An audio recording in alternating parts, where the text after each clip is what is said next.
Are we back now? Let me confirm. It looks like we're back. So in the previous stream, things were a little bit messed up.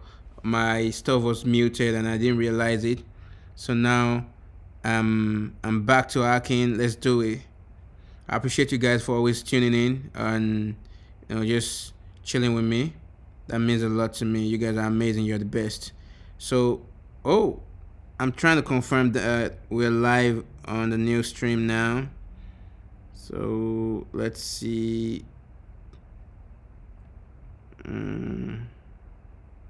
Yeah, so the new stream is live. Lucas, I hope you're able to find this. I appreciate if you join in. So let's do it. Let's do it.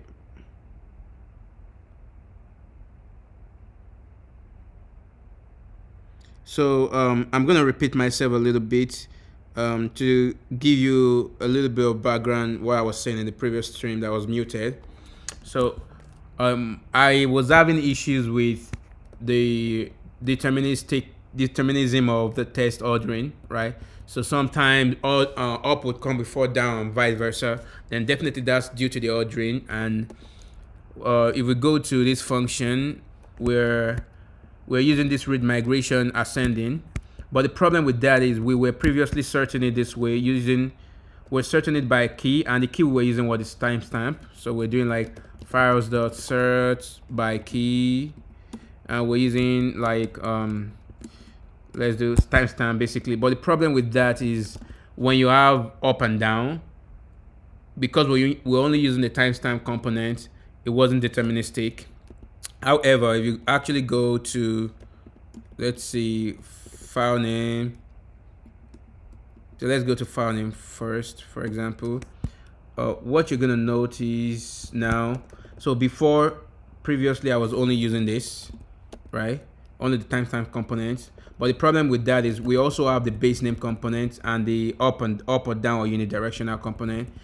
For example, now we're setting priorities for different. So up takes the precedence before down and unidirectional. So this way we have like a stable searching and stable priority, right? And of course we could have done like to string, like compare the strings of both, right? But the problem with that is even though they have like natural sorting order, we have the timestamp, the base name, and also the direction, whether it's up or down or unidirection, right? Naturally that's search, but that gives us less control. And for example, down would probably take precedence over up because D comes before U according to the Unicode letter and stuff. So because of that, I wanted to make it more like specific. And with that, we could just say like search, and that works now. And also at the same time, we are trying to. So prior to this, we were like, for example, if I show you in some of the other examples here, we're passing reversible here mode also and the current function name. But the problem with this is that it's not really a problem. Now we're passing reversible and mode everywhere, even though those two things could be accessed within conf, right? The instance. So that's what I implemented here, I believe. Let's go to migrator.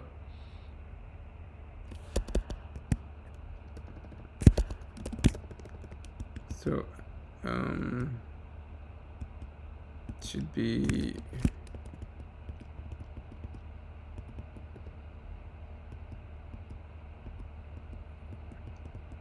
where is the migrator implemented? Anyway, so within the migrator, let's check.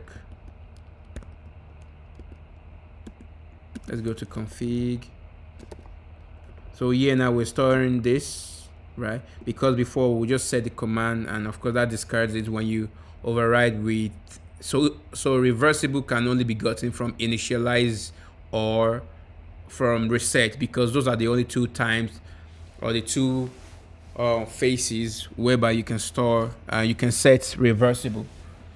The mode isn't necessary anymore because we can get a mode from migrator. It's on the top level.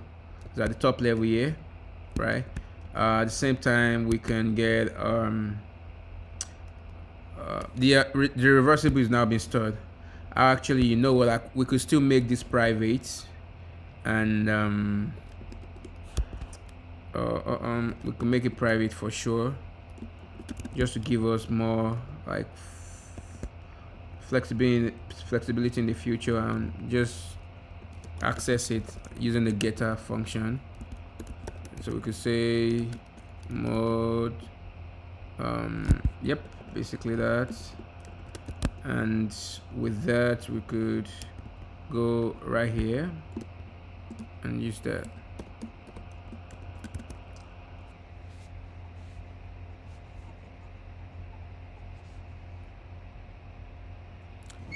Yep, so now we've got the mode and everything we need. We've got reversible and whatnot.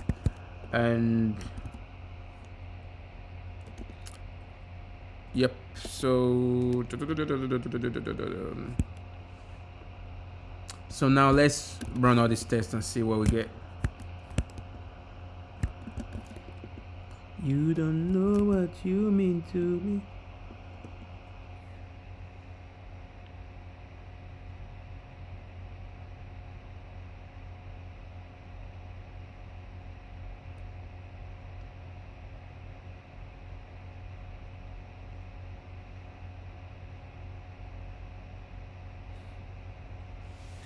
Let's see what we get.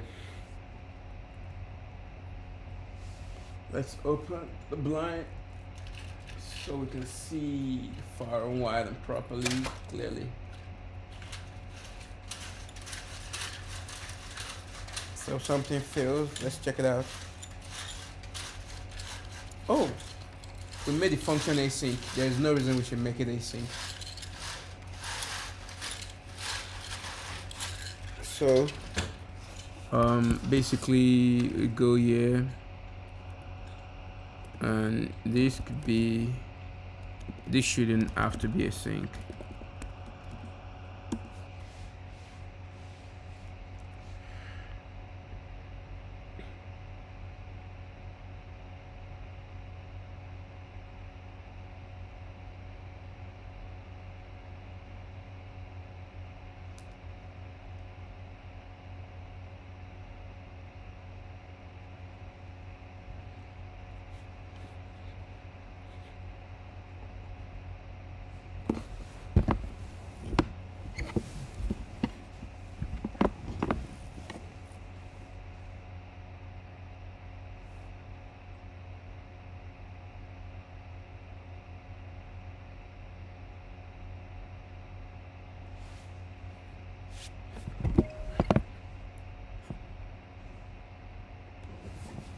So let's see what we get from there.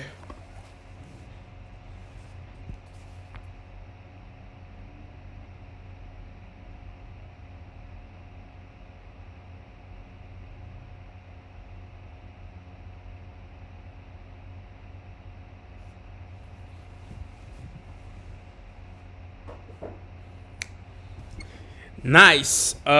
So as you can see, now it's deterministic, and down comes last. Now you see this down, it comes after up.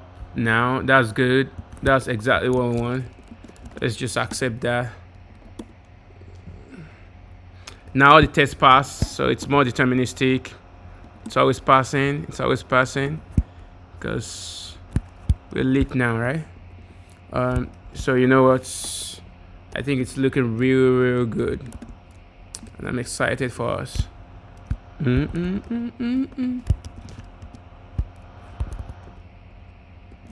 Yep. So basically, what we need now is we want to remove this old stuff.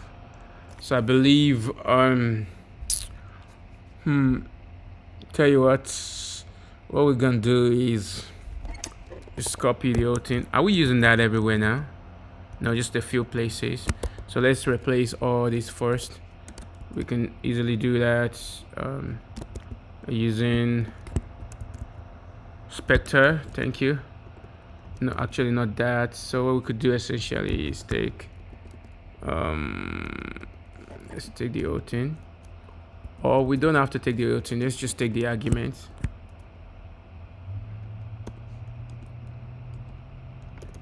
My boo.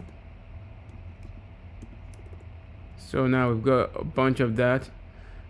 If we wanted to, we could also take out the number, but that's optional. We'll do that separately because there are only a couple of places. So now we only need to have the current function. Bum, bum, bum. So now with this, I think we are good to go. Let's replace all that. That looks good to me. Save it up. There might be a couple more places to change. We can change them manually. Let's take that off also.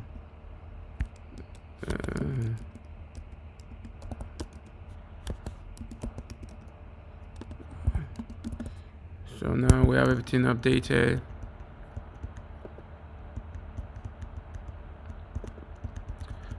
Yep, looks good.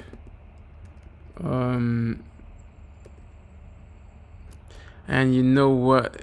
Yeah, so we don't have to make it public actually. Let's go to reset.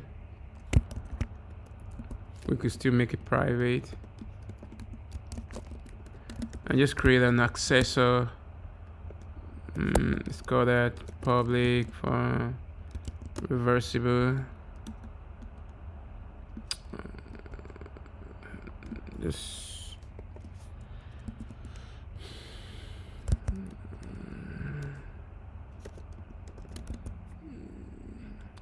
we can do the same thing, I believe, with generate.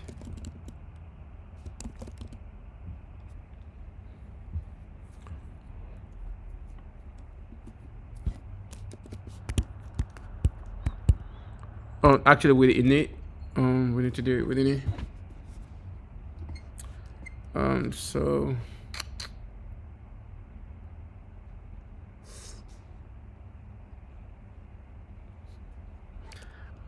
let's do it here. Let's create an accessor for that. Thank you. So where are we using that actually? Oh, we should be using them. Yeah.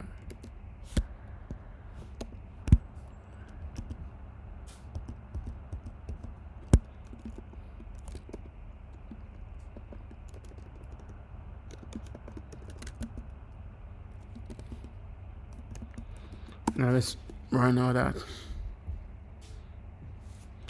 While we're running that, let's see.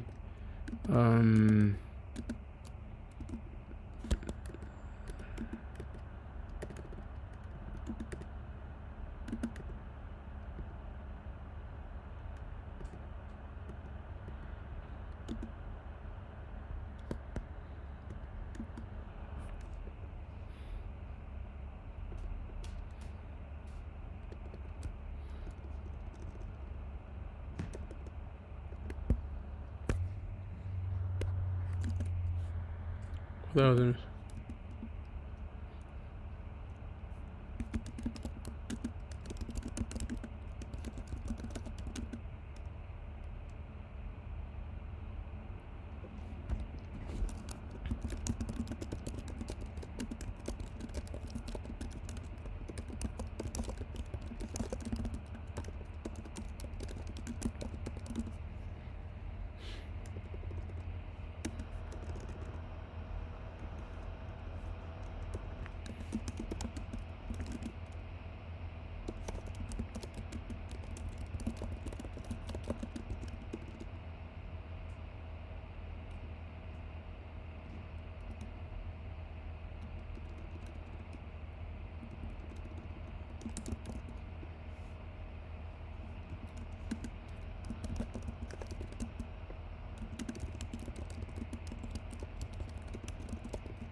Yep. Let's.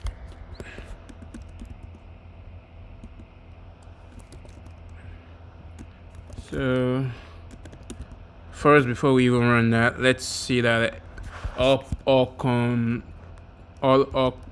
come before down. So yeah, up. There should be down for it. Yeah, that's down. Up. Then there is up, down, up, down. That looks good.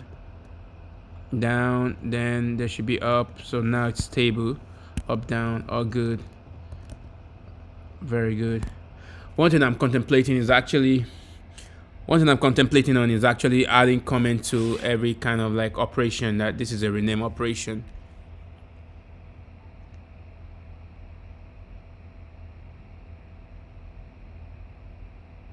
How can I?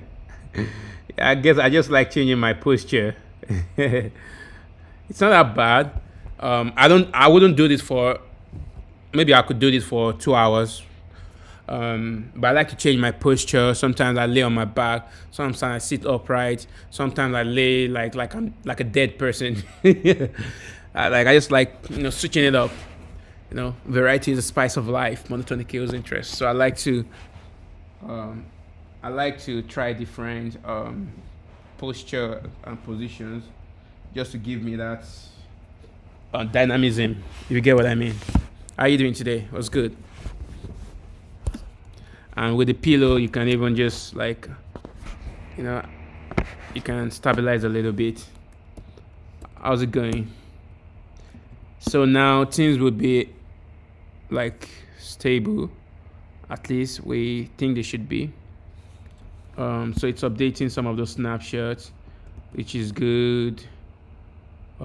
So for example, yeah, you probably see, yeah.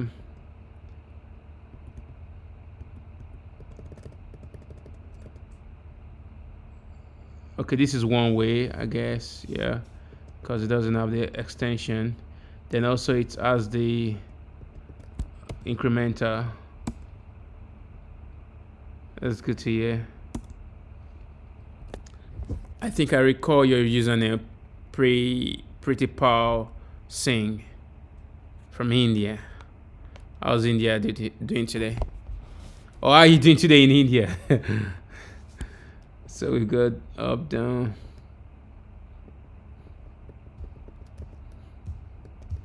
So now this has the down extension. That's up.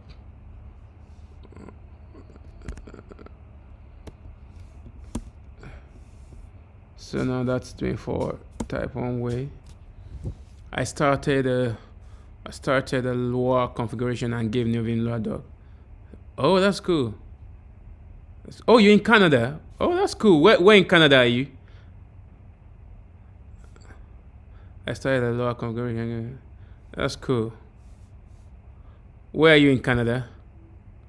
So I think I was probably thinking about I think I have a lot of subscribers from. Most of my subscribers are from US, Canada, and India. I think so. I have some people. Of course, Europe is a continent, but oh, Vancouver, that's cool. That's cool. I'll be in Vancouver in summer. I'm having a road trip there, and I'll actually be close by next week maybe.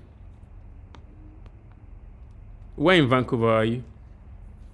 I'm looking to visit Kelowna. Yeah, that's true. That's true. Of course, there are Indians everywhere. I think Indians are especially, of course, Toronto, and BC, and I would say Saskatchewan also. I'd say those 3 places at least are Indian brothers. I haven't snowed yet. Of course, like Vancouver is like London. It never snows, and the weather is just always gloomy and dark. That's cool. Oh, sorry, that's cool. Never been to Surrey. It's cool. How do you like it there?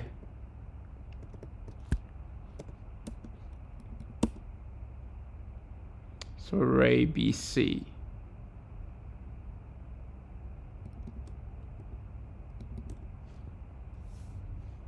Would you recommend Surrey?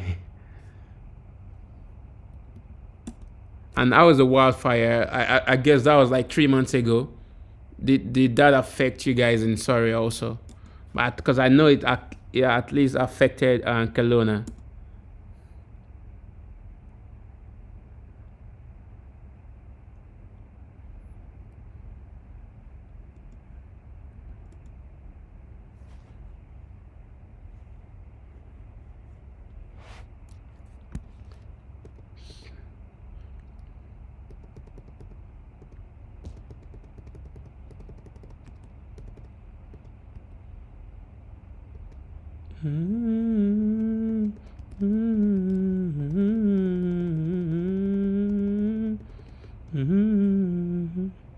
So that's happening with test, non-reversible strict, multiple generation, non-reversible strict.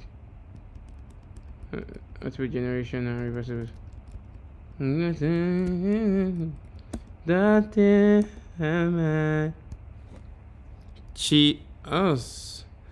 Cheap rents compared, so I live here, and lots of good Indian food. Oh, cool. South Surrey is posh, North Surrey is congested but lively. So that's more beaches, parks. North is populate.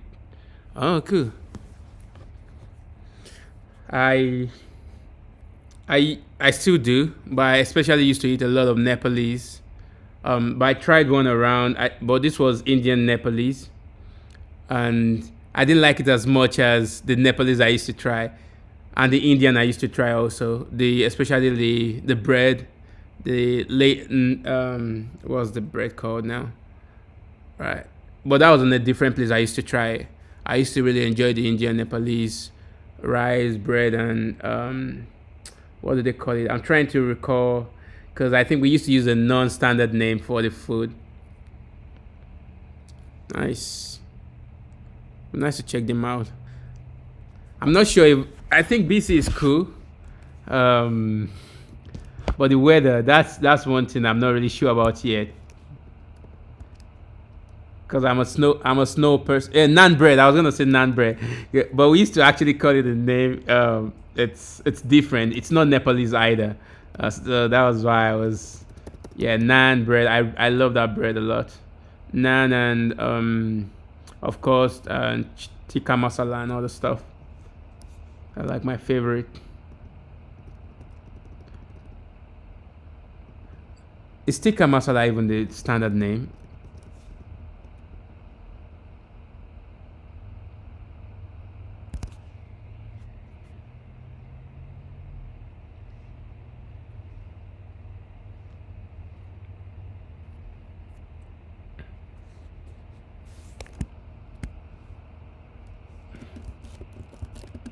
I know why that might be happening. Multiple.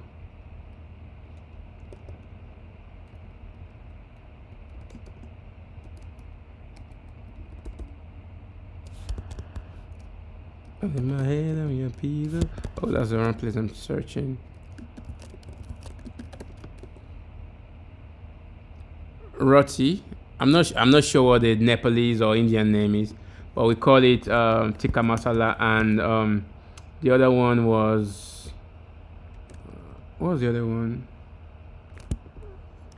Of course, butter.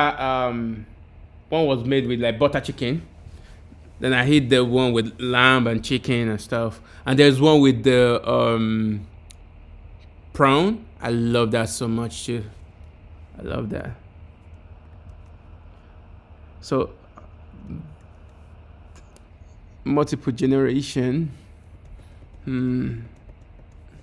in my head on your pillow.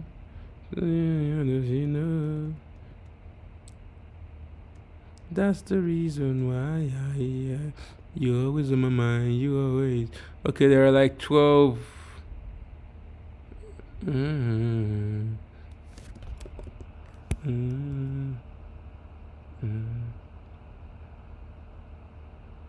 So it does look like the ordering still messes up a little bit here.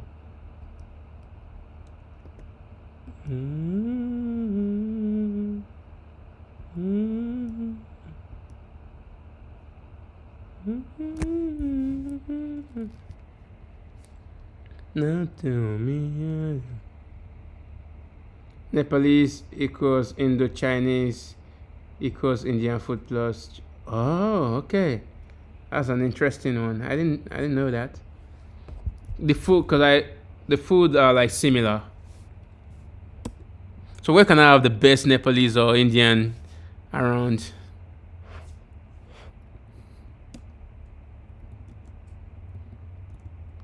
The last one I tried. Unfortunately, not yet. I should probably do this. I don't have the architecture diagram yet, but I should do it because I've just sort of been experimenting and I've been working mostly solo. So this is like the last. Basically, I'm done with like I would say 99.9% of this project. I'm just writing tests for the last key part. There are like a couple of last tiny little things that I want to do, and once those things are done, I plan to like write blog posts, release notes. Then I think I'll drop the architecture diagram there and just give like information so that other people can like contribute to the project and also learn from it. So that's my plan now. Yeah, but that's a good question because I wasn't actually thinking about that much. You know, when you're so immersed in a project for long, sometimes it's easy to get carried away.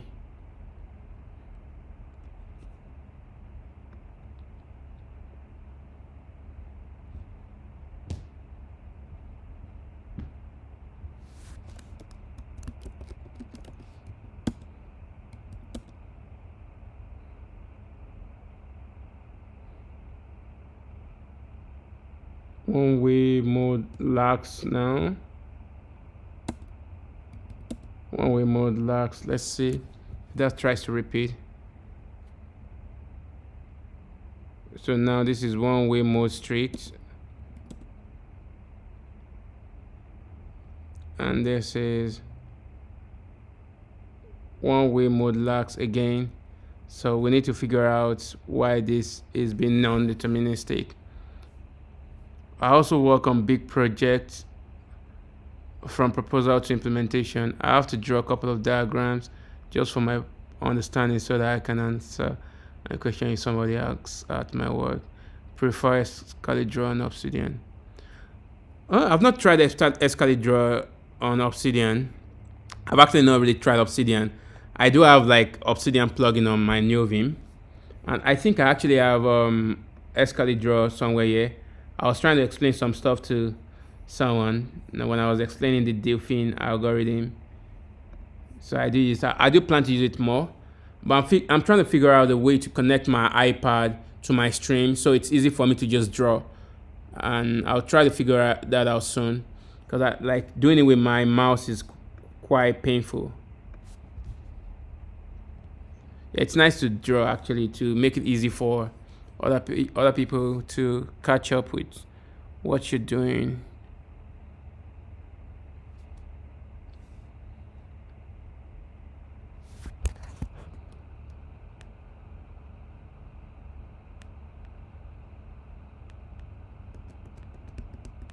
Okay, yeah, this is all one way now. That makes sense.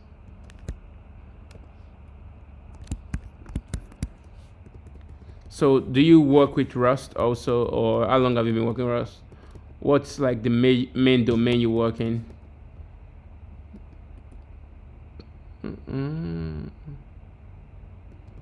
So let's check. So get migration 1 in it. Then we go to gen after init. That looks good. 4 gen after init, 5, 6, 7, 8, all looks good. How about the ordering? That's the number 1. Okay. Yeah, 9, 10, 11, 12.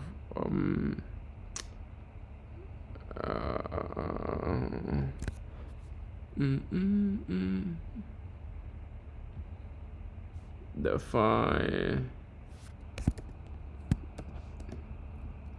this.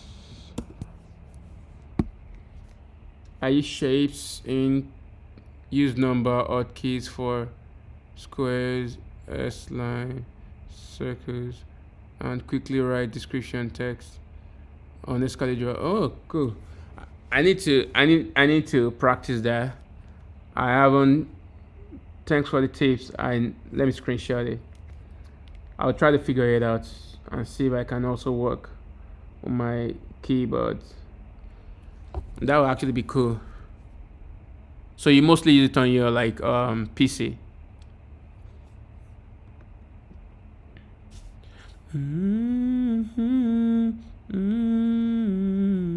You'll be right here with me. Aren't we using this reversible? We are. So it's mainly happening with one way.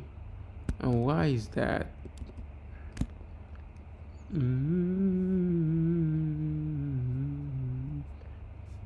So we do are we setting the mode here? For you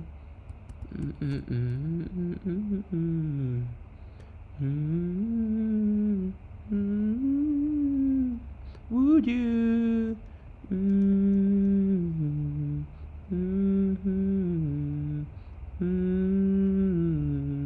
you know that I got you.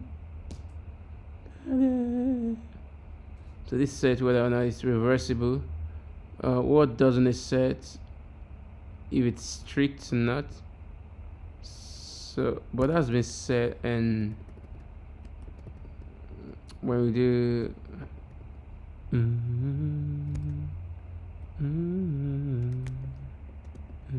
we'll set it there.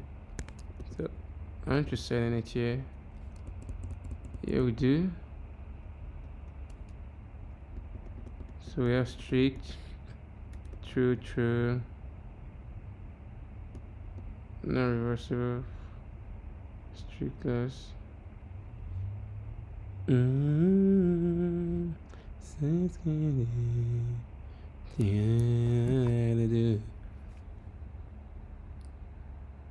My arsenal is SQL plus Python, mostly React. Oh, that's cool. The first time I saw Arsenal, I thought you were talking about the football club. Arsene Wenger. SQL, Python, cool. My technical background is kind of like just everywhere scattered. I started mostly with like data science, machine learning, spatial stuff, geoinformatics, GIS remote sensing, so Python, R, and a lot of like working with satellite data, remote sensing, and maps, doing a lot of like Google Map kind of stuff, but also with satellite data, doing a lot of analysis with that. It's called image spectroscopy. So I was doing that a lot, and just machine learning generally. And at some point, I felt like I wanted to. So my PhD was meant to be me building a software. It was a European Union project, but I didn't take the offer for the PhD. But at that point, I was already working, and I was interested in actually building stuff also. So I just kind of started doing like software engineering. So I started working in software. So I started mostly with Python, R, MATLAB, and Java.